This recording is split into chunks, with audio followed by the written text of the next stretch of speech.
और अब breaking news में आपको सीधे प्रयागराज लेकर चलते हैं, जहां पर योगी आदित्यनाथ पहुंचे हैं और कुछ कह रहे हैं। श्री सिद्धार्थनाथ सिंह जी, माननीय विधायक गण श्री हर्षवर्धन वाजपेयी जी, प्रवीण पटेल जी, गुरु प्रसाद मौर्य जी, पीयूष रंजन निषाद जी, केपी श्रीवास्तव जी, सुरेंद्र चौधरी जी, श्रीमती निर्मला पासवान जी, प्रदेश सरकार के पूर्व मंत्री श्री नरेंद्र कुमार सिंह गौर जी, भारतीय जनता पार्टी के जिलाध्यक्ष यमुना पार श्री विभवनाथ भारती जी, निवर्तमान महापौर श्रीमती अभिलाषा गुप्ता नंदी जी, जिला पंचायत अध्यक्ष डॉक्टर वीके सिंह जी, यहां के चुनाव के सह प्रभारी श्री महेश चंद्र श्रीवास्तव जी, ओंकार केसरी जी, राकेश शुक्ला जी, वरुण केसरवानी जी और महापौर पद के सुयोग्य प्रत्याशी श्री उमेश चंद गणेश केसरवानी जी, पार्षद पद के हमारे सभी प्रत्याशीगण और उपस्थित प्रयागराज के मेरे सभी उपस्थित भाइयों बहनों, प्रयागराज की इस पावन धरा को जिसे भगवान प्रयागराज ने, मां गंगा ने, मां यमुना और मां सरस्वती का आशीर्वाद प्राप्त होता रहा है,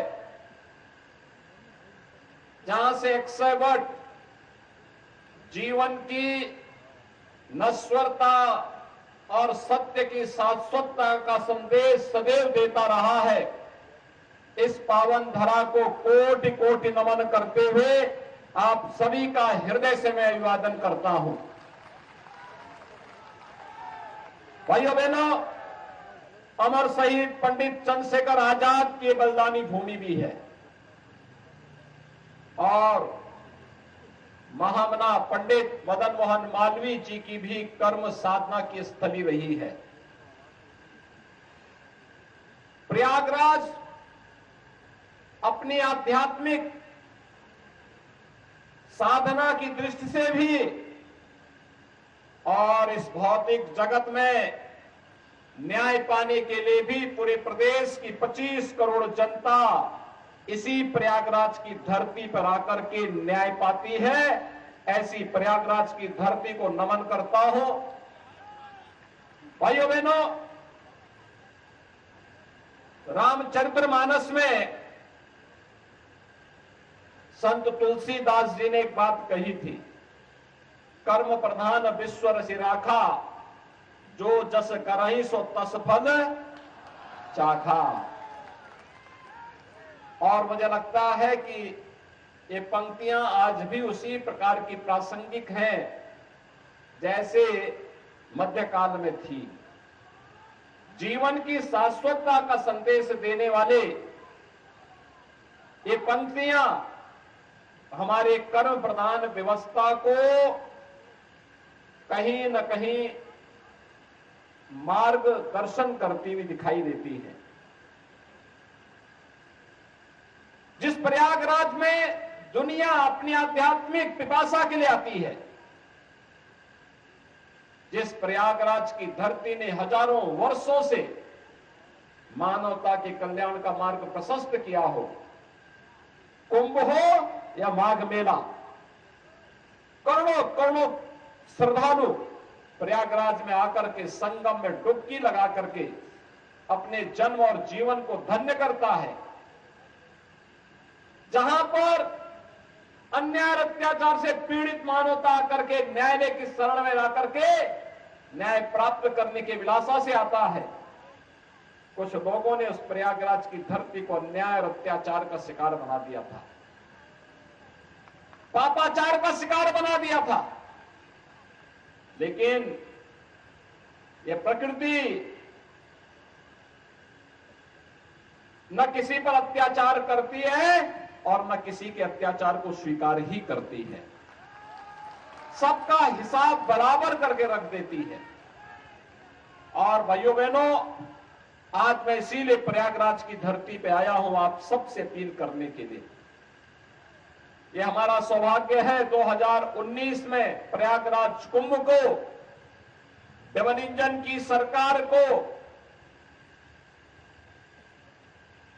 एक यूनिक इवेंट के रूप में प्रस्तुत करने का अवसर प्राप्त हुआ था। भव्य और दिव्य कुंभ के रूप में प्रस्तुत करने का अवसर प्राप्त हुआ था। प्रयागराज का कुंभ यादगार कुंभ बन गया।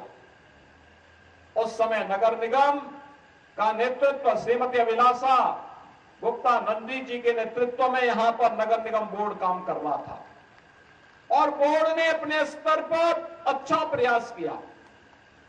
और जब 2025 का कुंभ आएगा, 2025 के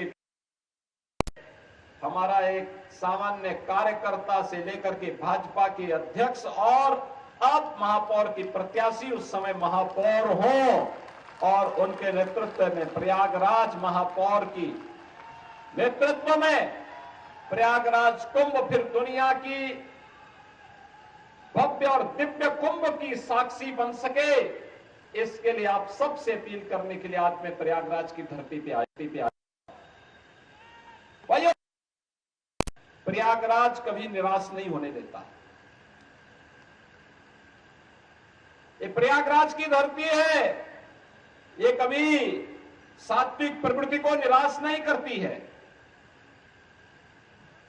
मैं जानता हूं कि आपका आशीर्वाद यहां पर श्री गणेश के सरवानी को प्राप्त होगा, कोई संदेह नहीं।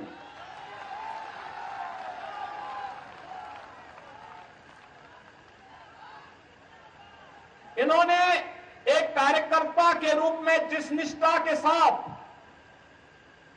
कार्य किया और आज जब भाजपा ने एक अवसर दिया कि महापौर पद पर कोई भाजपा का एक सामान्य कार्यकर्ता चुनाव जीतने की सामर्थ्य रखता है, रखे और उसे हम प्रत्याशी बना करके उतार रहे हैं। भाइयों बहनों, जब प्रत्याशी बनकर के आपके बीच में आए हैं, मैं देख रहा हूं प्रयागराज का एक एक कार्यकर्ता सहयोग करते हुए उन्हें महापौर प्रत्याशी के रूप में अपना प्रत्याशी मान करके चुनाव लड़ाने के लिए तत्पर दिखाई दे रहा है। और ये होना भी चाहिए। जिस कार्यकर्ता ने अपना जीवन समर्पित कर दिया हो विचारधारा के लिए, संगठन के लिए, अगर उसके लिए सभी लोग मिलकर के कार्य करके अगर उन कार्यक्रमों को आगे बढ़ाने का कार्य करते हैं तो भाइयों बहनों, ये नए कार्यकर्ताओं के सृजन की एक शुरुआत होती है। नए कार्यकर्ताओं को भी अवसर प्राप्त हो सकता है और भारतीय जनता पार्टी इन्हीं नए कार्यकर्ताओं को जोड़ने की पार्टी है। यही भारत का लोकतंत्र है, यही भाजपा का लोकतंत्र भी है। आज भारत दुनिया के अंदर कह सकता है कि हम न केवल दुनिया के सबसे बड़े लोकतंत्र हैं, बल्कि लोकतंत्र की जननी भी है। लोकतंत्र को हमने पैदा किया है, ये भारत गर्व से कह सकता है। और वह तब जब प्रधानमंत्री मोदी जी के नेतृत्व में वर्तमान में वैश्विक मंच पर भारत की प्रतिष्ठा बढ़ी है। भारत आज आजादी के अमृत काल के प्रथम वर्ष में G20 के समूह की अध्यक्षता कर रहा है प्रधानमंत्री मोदी जी के नेतृत्व में। तब भारत इस बात को कह सकता है कि हमने दुनिया को सब कुछ दिया है, हमने लोकतंत्र दुनिया को दिया है। एक समान अधिकार, राजा हो या रंक हो, सभी लोकतंत्र में एक समान वोट का अधिकार प्राप्त करते हैं और अपने इस वोट की ताकत का एहसास दुनिया को कराते हैं और भारत ने समय समय पर किया कराया है। और भाइयों बहनों, एक और वैश्विक मंच पर बढ़ती हुई भारत की ताकत, भारत का सम्मान, भारत के बारे में दुनिया का नजरिया बदल चुका है। और भारत में प्रधानमंत्री मोदी जी के नेतृत्व में बदलते हुए भारत को आपने देखा है।